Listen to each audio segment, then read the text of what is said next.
Albert Prosa, täna FC Florale väga-väga tähtis võit, sinule endal ka hea mäng, värav ja väravasööt ja põhiline ikkagi 3 punkti kodus. Ja, et kõige tähtsam olid 3 punkti, et meil ei olnud varianti, me ei saanud rohkem eksida ja õnneks see tuli ka. Et see oli meile nüüd Infonetiga hooaja viimane mäng ja nad võtsid meilt päris palju punkte ära, võitsid meid ja kevadel oli ka viik, et miks selle debütandiga oli meil sel hooajal nii raske?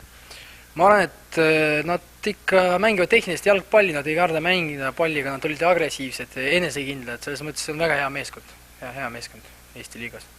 Täna väga erinevad poolajad, esimesel poolajal Flora ainult surus ja ega vastastel ei olnud ühtegi võimalust, teisel poolajal nad said selle värava kätte ja mängupilt muutus, et kuidas ise neid poolaegasid võrdleks? Kindlasti erinevad poolajad, no teisele poole tulime ja ütlesime, et peame samamoodi edasi jätkama ja nagu algus oli enam-vähem normaalne, siis peale väravat me ikka psühholoogiliselt kuidagi istume, et 2-1 hakkasime rohkem hoidma seda, et ees palli ei püsinud nii hästi, aga no õnneks võitsime ja teeme omad järeldust, niimoodi rohkem ei tuleks selliseid probleeme lõpus.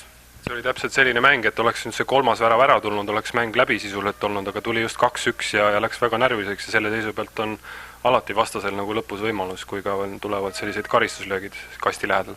Ja, et 2-1 löödi ära ja tuli väike närv sisse ja selles mõttes vastane sai indu sellest ja meie langesime natukene allapoole ja võib-olla ei jõudnud nii hästi pressida nagu esimesel poolel. Ja siis tulid need karistuslöögid, väga kahtlased ka mõned minu arvast, et aga noh, kohtunik nägi niimoodi, aga õnneks saime hakkama. Olid täna osaline mõlemas väravas, et räägi need situatsioonid lahti? No esimene tuli nurgalöögist, et sain vabalt löögile ja õnneks lõin sisse ja teine ka nurgalöögist, suutsin palli mängu jätta ja siis Sander Poiss tuli ja lõi ära.